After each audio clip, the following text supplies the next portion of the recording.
un jeune ou bien un enfant qui ne lit pas ne peut jamais grandir dans le français et aussi sera limité dans la connaissance. D'abord, la lecture permet à l'homme ou bien à une personne de faire quoi? De maintenir son cerveau en actif. Vous voyez, de maintenir son cerveau en actif. Ça veut dire qu'un jeune ou bien un enfant qui ne lit pas tue petit à petit son cerveau. Tue petit à petit son cerveau. S'il ne lit pas, cela veut dire qu'il ne fait pas travailler sa mémoire. Vous voyez? Donc ça tue petit à petit son cerveau. En dehors de ça, celui qui ne lit pas, cette personne maintient son vocabulaire, il aura un vocabulaire très pauvre. Un enfant ou bien une personne qui ne lit pas va maintenir son vocabulaire très pauvre. Et là, cela va se faire sentir dans son expression. Lorsqu'il prend le français, que ce soit expression écrite ou bien orale, cela va se faire sentir clairement que cette personne a un vocabulaire très pauvre parce qu'il ne lit pas. Si vous fuyez la lecture, vous ne pouvez jamais grandir dans le savoir. Si vous fuyez la lecture, c'est impossible de grandir dans le savoir. C'est impossible de grandir dans l'expression écrite et orale. Vous aurez un vocabulaire pauvre et un français malmené. Vous voyez? Donc, en tant qu'apprenant, un élève studieux qui espère évoluer dans la vie active doit se faire ami de la lecture. Vous voyez, il y a des passions qu'on a, il y a aussi des moyens de divertissement comme la télévision, les jeux, tout ça là. Mais en dehors de tout, la lecture est plus importante plus que ces moyens de distraction. La lecture est plus importante que le cinéma, la lecture est plus importante que le sport, plus que les autres moyens de distraction. Vous voyez, on doit se divertir, mais on doit aussi plus lire. Vous voyez, la lecture c'est très très important. Donc je conseille à mes jeunes élèves, à nos enfants et également à toute personne adulte de faire quoi? De commencer par lire. Vous voyez, de commencer par lire. Maintenant, il ne suffit pas de prendre un roman ou bien un livre pour lire. La toute première chose qu'on fait, c'est quoi? On se crée un temps. Si tu n'arrives pas à trouver un temps pour la lecture dans ton programme, tu ne peux jamais lire. On crée un temps. Tu te donnes un temps pour la lecture dans ton programme. Tu fais quoi? Tu t'isoles. Tu pars à un lieu un peu isolé pour pouvoir lire. La troisième chose, il faut prendre un roman ou bien un livre qui a un rapport avec tes émotions. Lorsque tu commences par lire, il faut aussi faire quoi? Il faut évoluer à ton rythme. Tu sais que tu as la capacité de lire tel nombre de pages par jour, il faut évoluer à ce rythme-là. Il ne faut pas suivre le rythme de quelqu'un d'autre pour dire que je veux lire de la manière dont cette personne lit. Vous voyez? Donc la lecture, c'est très très importante pour toute personne qui vit sur cette terre. La corruption évolue avec le monde. De sa forme la plus classique, elle tend à se diversifier, à s'étendre, touchant de plus en plus un plus large public, des secteurs qui autrefois en étaient préservés. Qu'allons-nous laisser à nos générations futures? Auront-ils le devoir et l'obligation de reconstruire un pays laissé à la ruine par leurs aînés? La PNAC, c'est d'abord et surtout des actes qui parlent. D'ailleurs, son but principal n'est-il pas de promouvoir le renforcement des capacités des parlements et des parlementaires africains afin de les rendre plus aptes à s'investir dans la lutte contre la corruption dans leurs pays respectifs, tout en leur permettant de s'assurer un niveau élevé d'intégrité. Beaucoup d'habitations sont tombées dans nos villages. Dans tous les villages de l'arrondissement de Onclou, ces cas ont été enregistrés. Nous remercions quand même Dieu que nous n'ayons pas enregistré des cas de perte en vie humaine. Mais les dégâts sont quand même énormes par rapport aux habitations qui n'ont pas pu tenir le coup. Plusieurs champs ont été touchés également dans notre arrondissement. Les champs d'Ignam en bordure de cours d'eau. Nous pleurons parce que c'est beaucoup de des dégâts que nous avons enregistrés. Nous avons perdu nos champs d'igname, nos champs de riz, quoi. Il y a trop de dégâts dans l'arrondissement de Béthéro ici. L'eau a envahi tout. C'est des dizaines d'hectares qui sont perdus pour nous. Nous avons vu l'eau qu'on n'a jamais vue. Il y a les champs de soja, les champs d'igname, manioc, maïs. Donc, ils sont déjà même prêts à récolter, mais aujourd'hui, tout est gâté. Si tu vas dans les champs d'igname, tu vas croire que c'est le produit qu'on dit 1 minute qu'on a traité. Rien n'est récupéré. C'est quelque part où l'eau est vite partie que le riz peut redonner. Le maïs est déjà gâté, le millet est gâté. Le soja, n'en parlons pas. Avant la crue, nous avions, comme d'habitude, nous avions passé pratiquement dans tous les 12 villages donc, pour entretenir les élus et les populations qui sont disponibles donc, pour leur donner les gestes qu'il faut pour éviter les noyades surtout. Cette fois-ci, le cas est très grave parce que depuis 7 jours exactement, l'eau nous a envahi énormément. Et cette eau a causé d'énormes dégâts. Des champs, des cultures sont partis, des maisons sont tombées et aussi on a enregistré une perte en vies humaines. J'invite la population à plus de prudence. Plus de prudence, c'est ça qui peut nous sauver. Sinon, ça ne va pas. Bon, nous aussi, au niveau de la mairie, nous sommes en train de prendre des mesures pour pouvoir nous faire écouter par le gouvernement et à sa tête le président Patrice Talon, qui est le père de la nation. Mais le gouvernement seul ne peut pas nous secourir. Nous demandons l'aide aussi des ONG et des gens volontaires qui puissent nous aider, sinon ça ne va pas. À l'approche donc de cette montée des eaux, il y a des actions, il y a des activités de prévention, donc d'information et de communication à l'endroit donc de la population sur un certain nombre de réflexes et de bonnes pratiques qu'il faut avoir pour éloigner notamment les personnes les plus durement touchées, que sont les enfants, les femmes enceintes, les personnes âgées, les personnes vivant avec un handicap. Pour éviter les risques de noyade et surtout pour récolter les cultures qui sont déjà arrivées à maturité, nous avons fait le point du matériel sensible dont on aura besoin pour secourir donc les populations en cas donc d'inondation. Nous leur avons demandé aussi de descendre de temps en temps sur le terrain par rapport aux écoles qui sont souvent inondées. Nous leur avons demandé aussi de sensibiliser les élèves, surtout qui utilisent les bacs de fortune. En termes d'action à mener avant l'avènement, nous leur avons demandé d'aménager et de viabiliser les sites qui vont accueillir les potentiels sinistrés.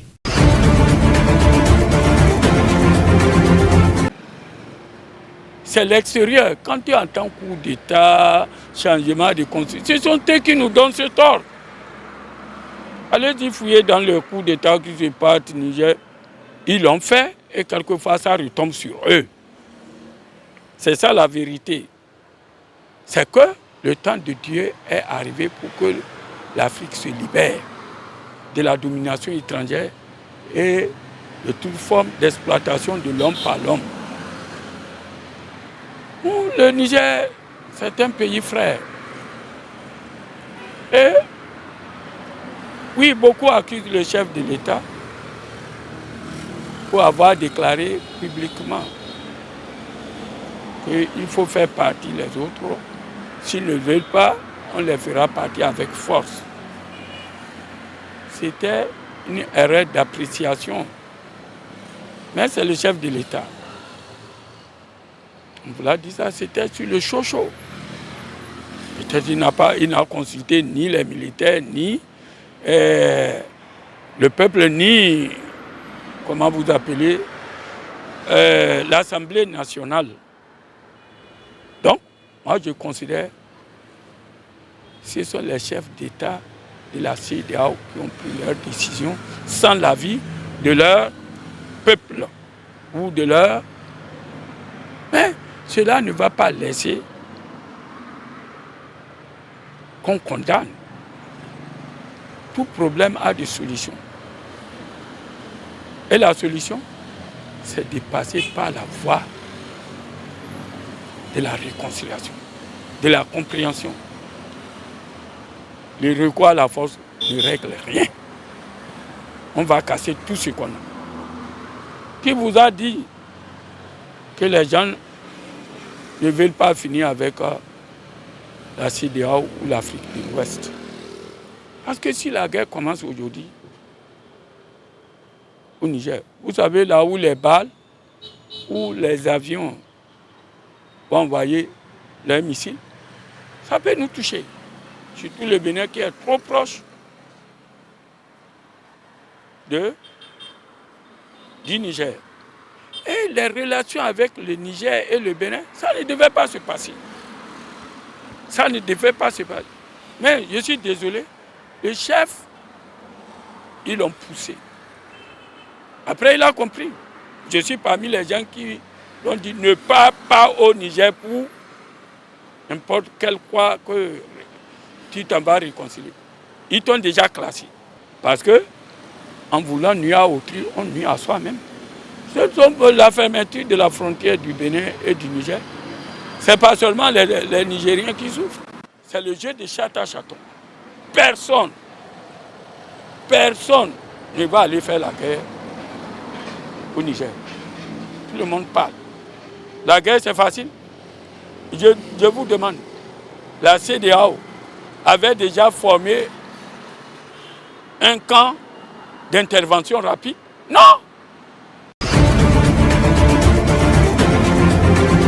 La crise actuelle au Gabon, regardez ce qu'ils ont fait. D'abord, triple scrutin et même bulletin. Avec ce qui s'est passé au Gabon, moi je ne comprends pas. Un président, vous excusez vraiment beaucoup le terme, hein? Moi je dirais mourant, qui avait déjà un mandat, deuxième mandat. J'ai tiré un coup de chapeau aux Gabonais par rapport à ce qu'ils ont fait, parce que c'est des gens, il est temps qu'on les maintenant dise la vérité, quoi. Je ne vais pas trop apprécier ça, mais je vais encore apprécier ça parce que quoi, le pouvoir n'est pas un trône. Quand vous organisez l'élection, ça amène coup d'État. Qu'est-ce qui amène les coups d'État? C'est la question qu'il faut se poser. Est-ce que vous voyez?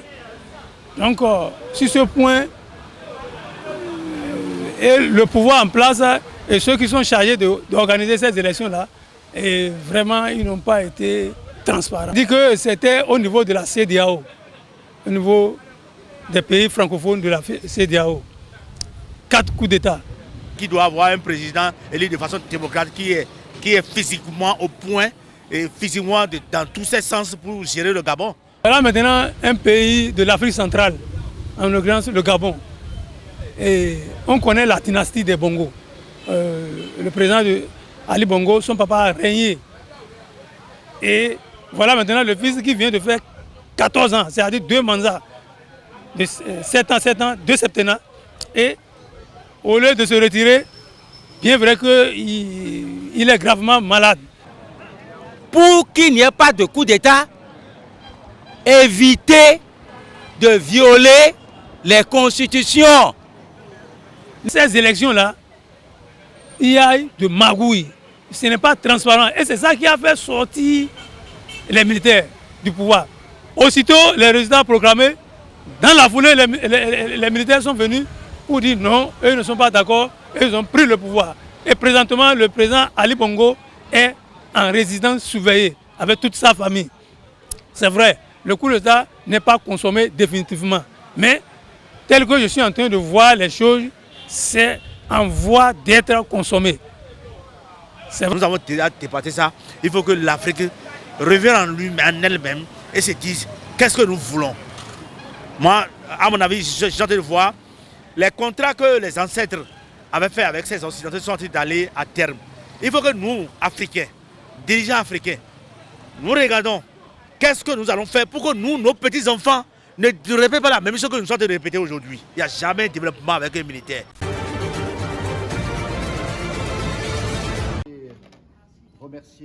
Les militaires au pouvoir au Niger ont annoncé avoir instruit les services de police afin de procéder à l'expulsion de l'ambassadeur de France à Niamey.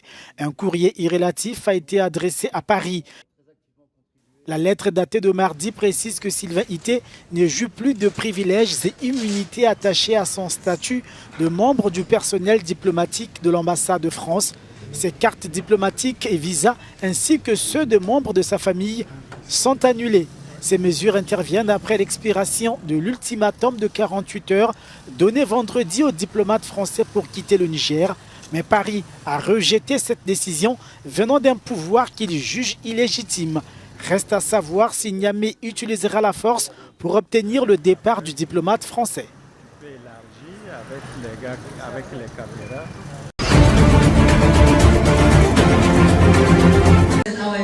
À la recherche de tout type de soutien, le président de la commission de la CEDEAO, Omar Alieu Touré, a participé jeudi à Tolède en Espagne à une réunion des ministres des Affaires étrangères de l'UE, au cours de laquelle a été évoqué le coup d'État au Niger et d'éventuelles sanctions que prépare l'Union européenne à l'encontre des nouvelles autorités nigériennes qui ont pris le pouvoir le 26 juillet dernier. Ma visite cet après-midi a donc pour but d'expliquer notre position à l'Union européenne, ce qui a motivé les diverses mesures prises par la CEDEAO et la collaboration que nous recherchons de la part de tous nos partenaires.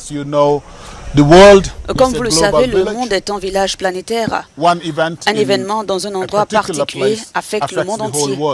C'est pourquoi nous estimons qu'il est important de venir en Espagne pour parler à nos partenaires de l'Union européenne afin qu'ils comprennent ce que nous faisons et qu'ils nous apportent le soutien qu'ils sont en mesure de nous apporter.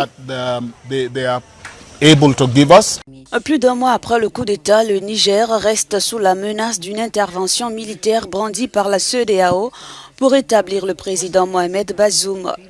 L'organisation régionale a imposé de lourdes sanctions au pays pour faire abdiquer les putschistes, entre autres la fermeture des frontières, la suspension des transactions commerciales, le gel des avoirs à la BCEAO.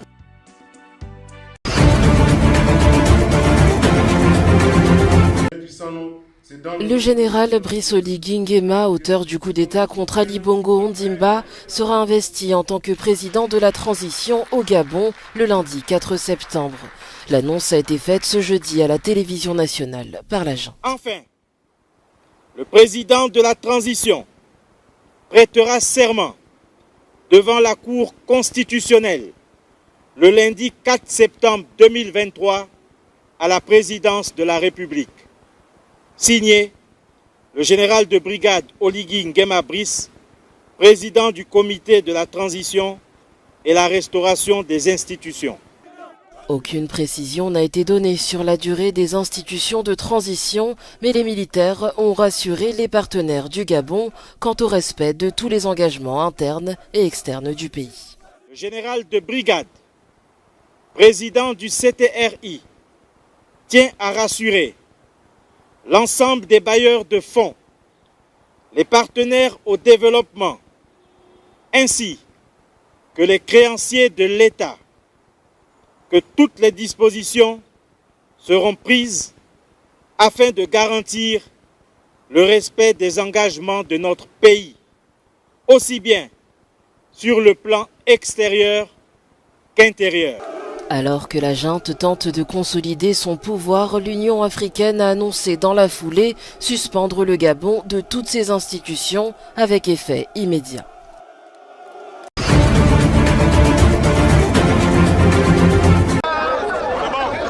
L'opposition gabonaise est sortie de son silence jeudi pour demander aux putschistes de reconnaître la victoire de leur candidat Albert Ondoosa à la présidentielle.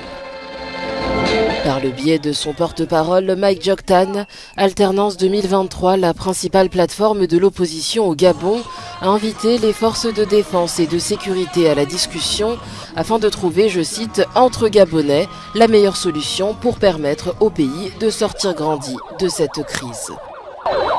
Pour rappel, selon les résultats proclamés officiellement, estimés truqués par la junte, Ondoosa avait recueilli 30,77% des voix contre 64,27% pour le président déchu Ali Bongo, au pouvoir depuis 14 ans.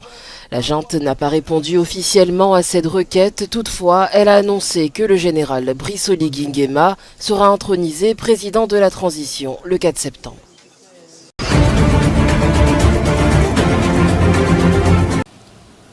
Le coup d'État militaire au Gabon ne peut pas être comparé à celui du Niger, telle est la position de l'Union européenne, exprimée ce jeudi par le responsable de la politique étrangère de l'UE, au lendemain du putsch qui a destitué le président Ali Bongo.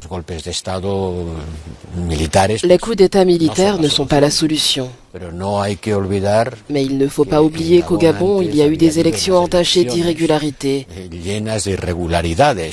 Il y a eu des coups d'État militaires et institutionnels pour lesquels les armes ne sont pas nécessaires. Mais si je triche aux élections pour arriver au pouvoir, c'est aussi une façon irrégulière de gouverner. Après cette déclaration, Josep Borrell, l'ancien ministre espagnol des Affaires étrangères, a toutefois annoncé que les diplomates européens travaillaient à la médiation de la crise au Gabon.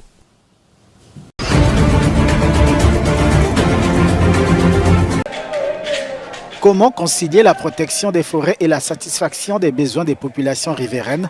Le sujet était au centre d'un sommet sur la conservation de la biodiversité et les systèmes alimentaires dans le bassin du Congo, à Kinshasa. Couvrant 1,62 million de kilomètres carrés, les forêts d'Afrique centrale représentent le deuxième puits de carbone de la planète après l'Amazonie. Appelons les organismes internationaux, les bailleurs de fonds, les institutions sous-régionales, les gouvernements, les organisations non gouvernementales, les communautés locales, les peuples autochtones et toutes les parties prenantes à s'unir dans la mission de sauvegarde du bassin du Congo. Des financements pour la conservation des écosystèmes du bassin du Congo existent, mais il y a très peu de soutien pour le système alimentaire des populations, ont déploré les autorités congolaises.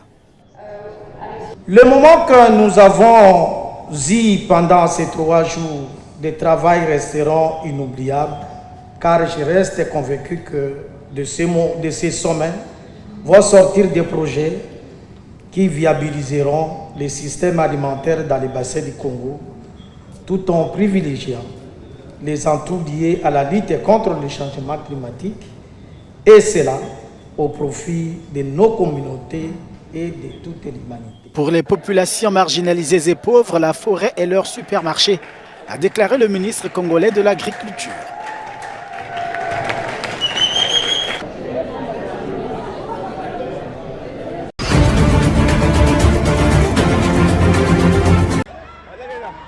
Au moins 74 personnes ont péri à Johannesburg, pris au piège dans un immeuble délabré du centre de la capitale économique sud-africaine, ravagé par un violent incendie dans la nuit de mercredi à jeudi. Arrivé en fin de journée sur les lieux du drame, le président Cyril Ramaphosa a déploré une immense tragédie avec ce sinistre qui se classe parmi les incendies les plus meurtriers au monde au cours des 20 dernières années. Très tôt ce matin, j'ai entendu parler de cet événement tragique. Nous sommes très tristes en tant que gouvernement pour la mort de tant de personnes ici à Johannesburg. C'est sans précédent. Johannesburg n'a jamais connu un tel événement où autant de personnes meurent à cause d'un incendie dans le centre de la ville. C'est donc tragique. L'origine de l'incendie dans le bâtiment de 4 étages n'a pas encore été établie. Plusieurs sources par contre évoquent l'hypothèse de l'éclairage à la bougie, mais jusque-là rien d'officiel. La municipalité indique que l'immeuble était illégalement occupé. Le chef de l'État a promis de s'attaquer à la question du logement. Nous devons creuser pour comprendre ce qui a causé cet incendie et aussi nous pencher à partir de maintenant sur l'état des logements dans les centres-villes.